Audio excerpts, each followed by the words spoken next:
រឿងអាហារមួយពេលនិងកម្លាំងចិត្តច្រើនឆ្នាំមុនមានក្មេងប្រុសក្រីក្រម្នាក់ឈ្មោះសីហាជារៀងរាល់ថ្ងៃបន្ទាប់ពីចេញពីសាលារៀនគេតែងតែដើរលក់សម្ភារៈតិចតួចតាមផ្ទះដើម្បីយកលុយមកបន្តការសិក្សានិងជួយគ្រួសារថ្ងៃមួយសីហាមានអារម្មណ៍ថាឃ្លានខ្លាំងណាស់ប៉ុន្តែក្នុងហោប៉ៅរបស់គេមិនសល់សូម្បីតែមួយរៀលគេក៏សម្រេចចិត្តគោះទ្វារផ្ទះមួយដើម្បីសុំអាហារញ៉ាំពេលទ្វារបើកឡើងក្មេងស្រីម្នាក់បានចេញមក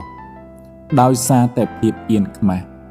សីហាមិនហ៊ានសុំបាយឡើយគេគ្រាន់តែសុំទឹកមួយកែវប៉ុណ្ណោះក្មេងស្រីនោះមើលទៅដឹងថាសីហាប្រហែលជាឃ្លានខ្លាំងនាងក៏មិនបានយកទឹកមកឲ្យទេ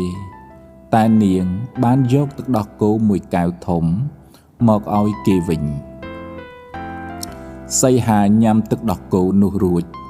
ក៏សួរថាតើខ្ញុំត្រូវសងលុយអ្នកប៉ុន្មានក្មេងស្រីនោះញញឹមហើយឆ្លើយថាអ្នកម្ដាយបង្រៀនខ្ញុំថាមិនត្រូវយកកម្រៃចំពោះអំពើល្អឡើយក្មេងស្រីម្នាក់នោះបានធំឡើង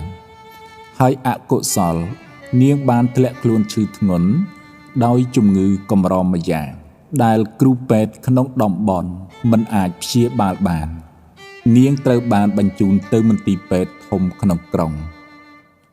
លោកវិជ្ជបណ្ឌិតដែលទទួលបន្ទុកព្យាបាលនាងគឺលោកវិជ្ជបណ្ឌិតសីហាក្មេងប្រុសក្រីក្រកាលពីមុននៅពេលលោកឃើញឈ្មោះនិងអាសយដ្ឋានអ្នកជំងឺលោកក៏ចំណាំបានភ្លាមលោកវិជ្ជបណ្ឌិតសីហាបានខិតខំអស់ពីសមត្ថភាពដើម្បីសង្គ្រោះជីវិតនាងរហូតដល់នាងបានជាសះស្បើយនៅពេលដល់ថ្ងៃចេញពីមន្ទីរពេទ្យស្ត្រីនោះមានការព្រួយបារម្ភយ៉ាងខ្លាំងអំពីវិក័យប័ត្រព្យាបាលព្រោះនាងដឹងថាវាច្បាស់ជាថ្លៃណាស់ប៉ុន្តែនៅពេលដែលនាងបើកមើលក្រដាស់វិក័យប័ត្រនាងឃើញមានសរសេរអក្សរមួយជួរថាបានបង់រួចរាល់អស់ហើយជាមួយនឹងទឹកដោះគោមួយកែវតម្លៃអប់រំរឿងអំពើល្អមិនសាបសូន្យការជួយអ្នកដទៃទោះបីជារឿងតូចតាចក៏អាចផ្ដល់ផលត្រឡប់មកវិញយ៉ាងធំធេងនៅថ្ងៃណាមួយការតបស្នងសងគុណមនុស្សដែលមិនភ្លេចគុណគេ